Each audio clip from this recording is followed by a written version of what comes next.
Good morning, families. Today we're going to do a video about COVID-19 and the stress that it can put on your children and how to manage that at home. The first thing that I really want to talk about is trauma.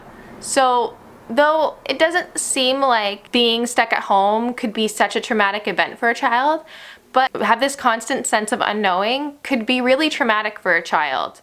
So what I have learned about trauma is, for children experiencing any type of trauma can produce cortisone in their brain. Long periods of time with cortisone in their brain can have a toxic effect on a child. Therefore, this can cause behaviors that are aggressive or just undesirable.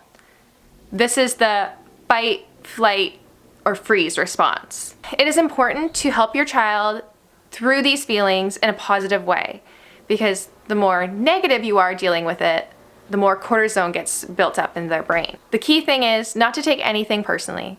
It's not you, it's them experiencing their trauma. What I have learned in recent webinars is that effects of trauma can be shown up to 2 to 3 years down the road. Therefore, as an early childhood educator, 2 or 3 years from now, I can be experiencing children still going through this trauma of COVID-19. Another piece of advice is to please take care of yourself. You cannot help someone through a traumatic event if you are going through trauma in your own brain. So try to stay calm as much as possible when they're experiencing their hard time. I'm going to give you a few tips of things to do at home for your child to get a little bit more of a sense of stability. What my first suggestion is make a calendar. On your calendar, you're going to want to put things to look forward to. Whether it be the circle times on Zoom and put them on every Monday, Wednesday, and Friday, or you can create princess dress-up days and put that on a couple days ahead. Things that you and your child can think of to have something exciting to do.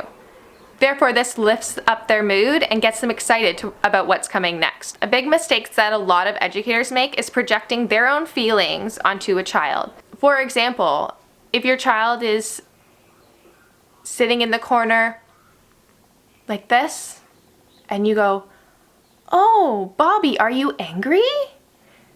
You must be angry about dot, dot, dot, dot." This is projecting a feeling onto a child. Instead, you're going to want to try to say, "Oh, you're sitting in the corner like this. I wonder what you might be thinking about." Therefore, it gives them the opportunity to express what they're feeling to you. And if they don't have the words to express what they're feeling yet, you just need to do the sportscasting method of just describing what they're doing as they're doing it. Be factual and observant and repeat what they say. Okay, so for example, being factual and observant and repeating what they say during a temper tantrum might look like when they're throwing their body to the ground, crying, you're saying, "Oh, you're throwing your body down. You're hitting the floor." If they're crying, you say, "You are crying and you're hitting the floor." Again, trying really hard, though I know it's really hard too, because I do this sometimes, not to say what they might be feeling because you don't actually know. View them as capable enough to understand. Not knowing what's happening in the world is more scary than actually knowing what's happening in the world. So view them as competent and capable enough to understand, and try to explain to them what COVID-19 is and what they can do to keep themselves safe. Therefore, they have all the facts and they don't have to think of something scary in their heads that might or might not be the reason why they're stuck at home. Be present with them when they're demonstrating or talking to you about their concerns or feelings. This is the time that they will remember when they want to turn to you for something big. So make sure you're always paying attention to what they're saying and what their feelings are. One thing that I see a lot of people afraid of are letting their child be bored. Oddly enough, children create the most amazing things when they're bored.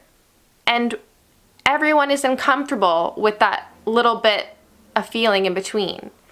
So you really want to give them time to sit, be bored, and then they start to think of things to do. And it'll be things that you could not have even dreamed of. And they will be creating amazing things right before your eyes if you let them. Be realistic in the activities that you plan and allow mess to happen. Children all experience different activities in different ways, and that's okay.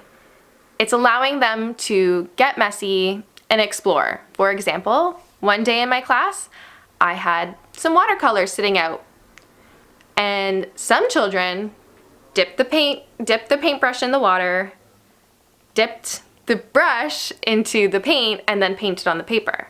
But I had one student who picked up the puck of paint and started stacking it on top of each other. Now, I could have told them, hey Johnny, that's not how we paint. We're painting with watercolors right now.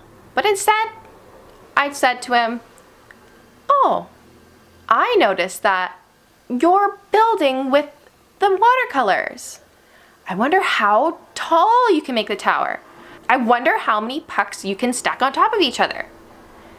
Therefore, this art lesson turned into a structure and math lesson. Interesting how things work out, isn't it? Thank you so much for watching today. I really enjoyed doing some research for you guys on how to best help your children during this time, and I hope this was helpful. If not, please leave some comments down below of things that you're doing at home that you find are very, very helpful. This is a community, and I really want us to learn off of each other. Thank you so much for coming out and watching, and bye, littles!